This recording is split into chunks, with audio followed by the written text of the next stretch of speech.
can tell you, last week I tried to map together with my students aesthetics as an ecosystem service. That was also quite impressive. We could talk about this for hours, but we have an inspiring presentation coming now from Henn Ojaveer on the use of ecosystem models for spatial processes. Henn, please, the floor is yours. Thank you. How much time?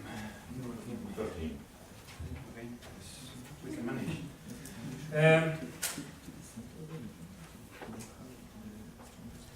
The acronym of the project might be confusing, but we decided not to change the acronym and keep it as it is since the beginning. And also we considered changing it after the proposal was funded, but here you are. This is about the ecosystem. It's about the spatial ecology of the Baltic fish, commercial fish, cod, herring, sprat, and flounder. There are no results as yet because the project just started in February. We have done only a few fieldworks, no modelings yet, but I will briefly explain what it is. Oops, sorry, we need to shift to our... Oh, it is, okay, it's a different setup here. Briefly about BONUS. BONUS is the only joint research program addressing issues of a particular ecoregion or regional sea in Europe, addressing the Baltic specifically.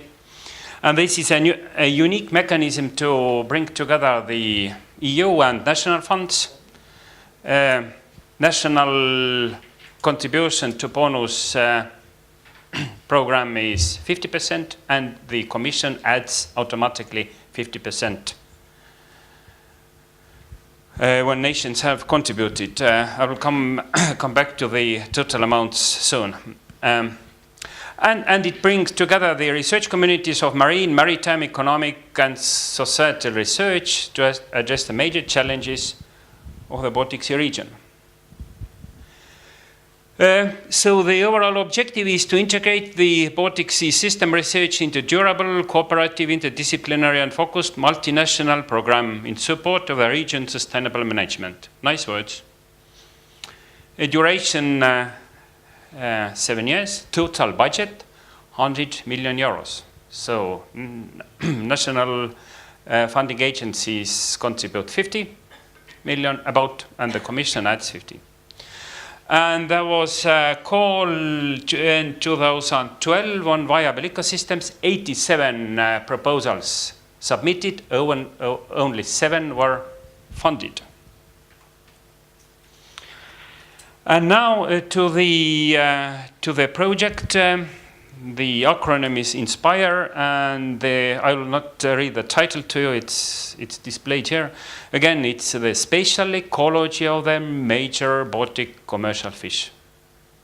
It addresses one specific theme, improving stock assessments and resolving spatial heterogeneity and temporal dynamics of the Baltic Sea fish stocks.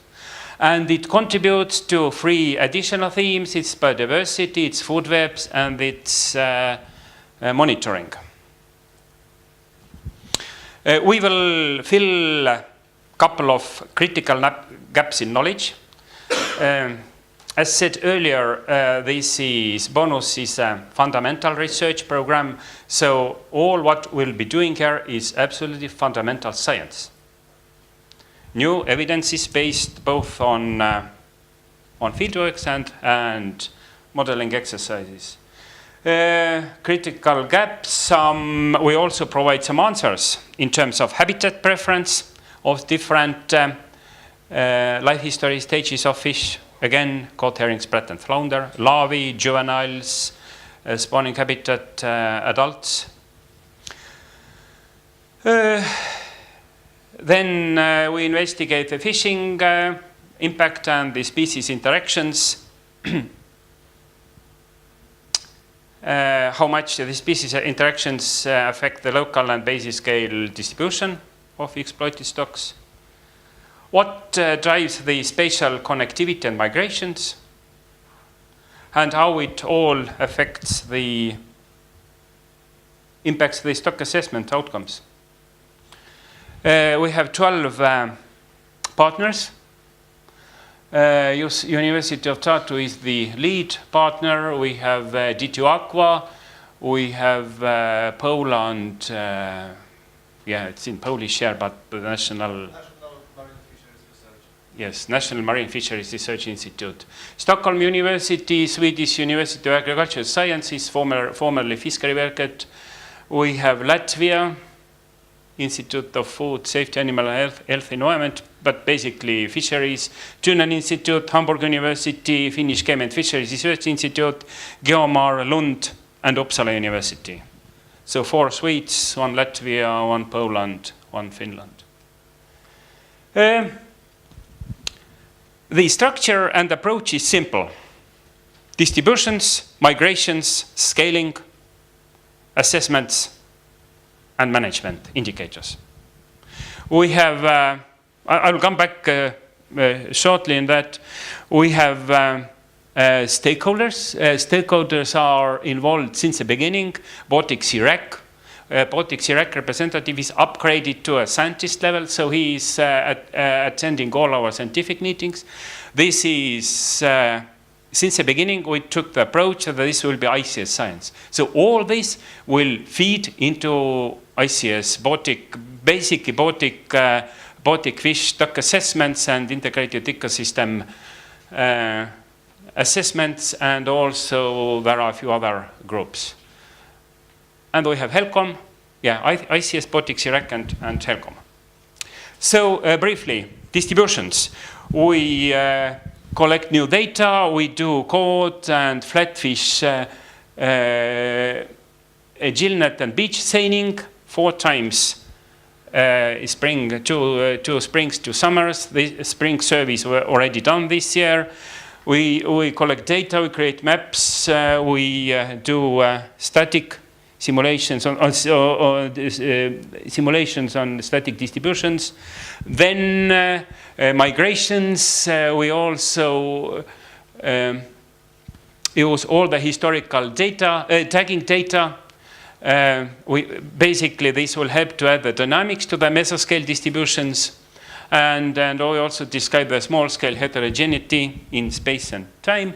Then we try to upgrade all the observed mesoscale migrations to a population level and to some population modeling. For instance, how small local-scale larval herring and juvenile herring in Gulf of Riga on Greifswald border, and how this can be upgraded to a population level. We do stock assessments, provide flatfish stock assessment.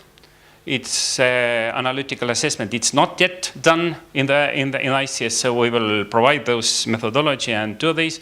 And we also redo some of the multi-species and single-species stock assessments. For instance, so we separate the main basin herring and the Gulf of Finland herring, and currently those are assessed together. So we separate those and see what the outcome will be.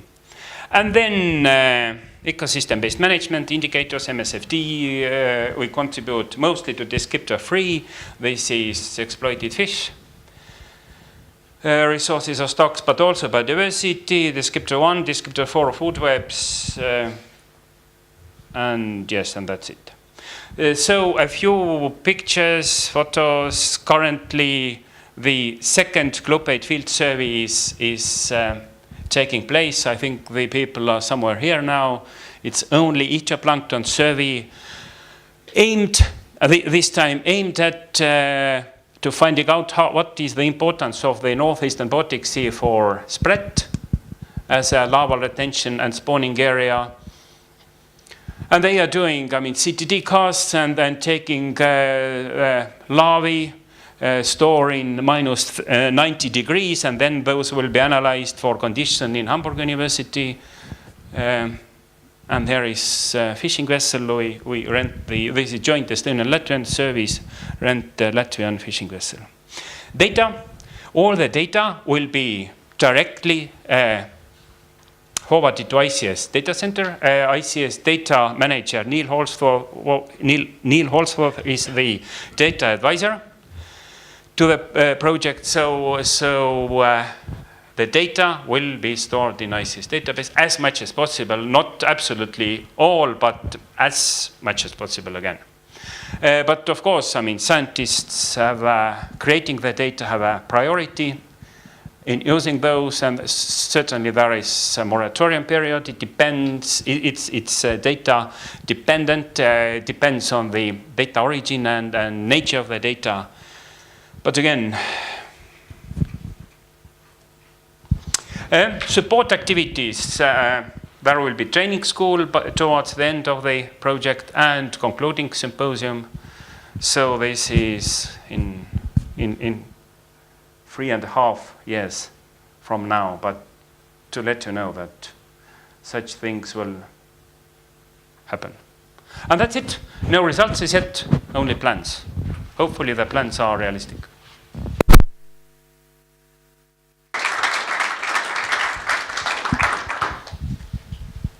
And you still have 2 minutes left. So I'd like to ask you maybe to say something about your plans towards work package 4, environmental management, and reflecting also maybe that bonus, well, it has been a fundamental research project funding scheme, but it's becoming more and more applied, especially now during this period.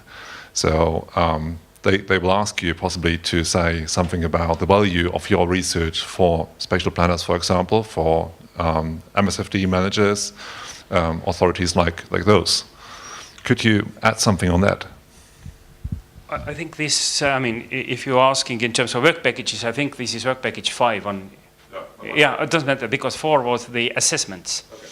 Okay. I think yes. I mean, we can provide something, not everything, but based, for instance, on the original fieldwork data, what we get on early life history stages of cod, herring. I mean, all those commercial fish.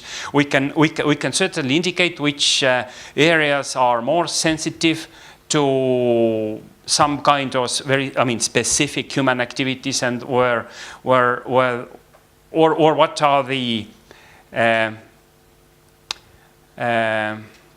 the times when humans should somehow check what they are doing or what they are planning. For instance, I mean, if a given area is used, for instance, for early life history stages of cod or flounder, so it's better to avoid extensive stirring up of sediments, because this will most likely affect the survival of eggs and larvae. Yes, so for some areas we can clearly indicate which are the more sensitive, which are less sensitive. There are also possibilities to say something about in relation to, I mean, fishing and shipping activities, which areas are more extensively used by fish as nursery areas, and those are certainly more sensitive to any kind of disturbance or potential accidents, ship accidents.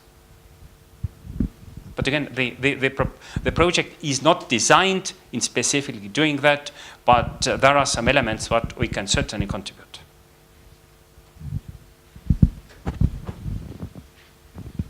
Someone to dig a bit deeper maybe in this. I've got 2 questions. One concerning, I think, work package 10, where you mentioned that you're going to work on MSFD indicators for D1, D3, and D4. I'd like to know, is this more a scientific exercise, or are you going to feed the results into regional MSFD Article 11 processes, or also into national ones? I mean, are those indicators you're developing going to be part of the monitoring programs on a national level? And my second question concerns the migration routes, fish migration routes you're using for modeling. Do you have really like explicit data for where the migration routes go, or is it rather that you somehow can conclude on the overall, from the overall migration of fish, how they are distributed.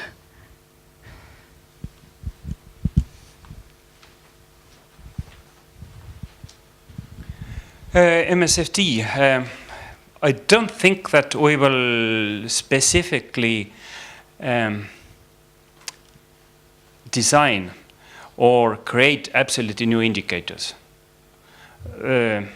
But we will, our results will contribute to that. As you might know, ICS is the lead partner in MSFD Descriptor 3.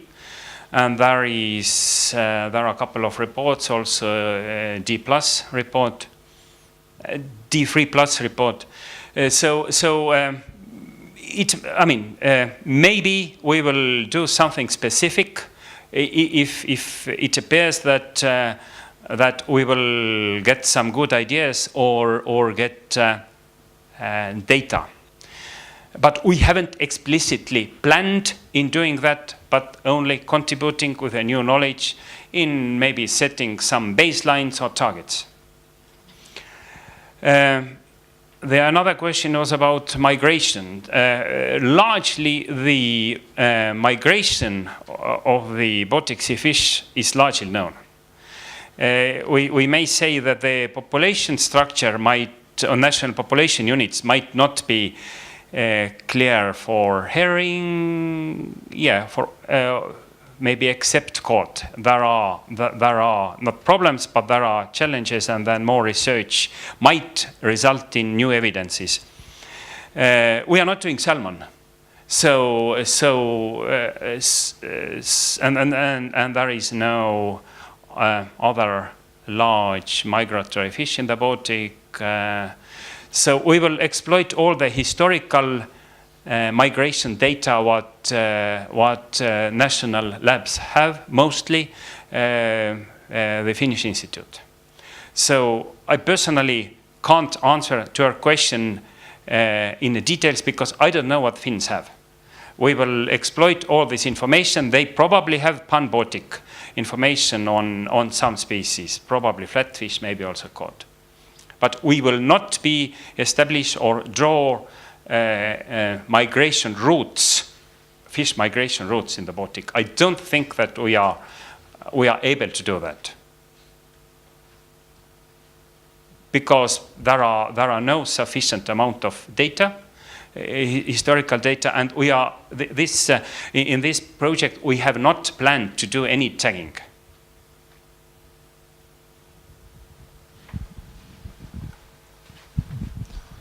Andrzej, for the last question for this round, we will have the opportunity to talk more about fisheries after the next presentation again. So,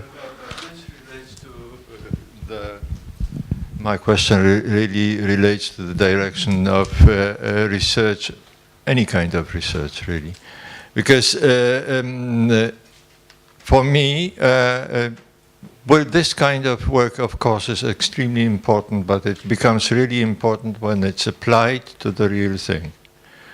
And the real thing is some kind of applied research, which even knowing that you don't have enough data to say that, well, the fish routes are not sufficiently well understood and there's not enough data there, anyway, you draw them because it's required for the Maritime Spatial Planner.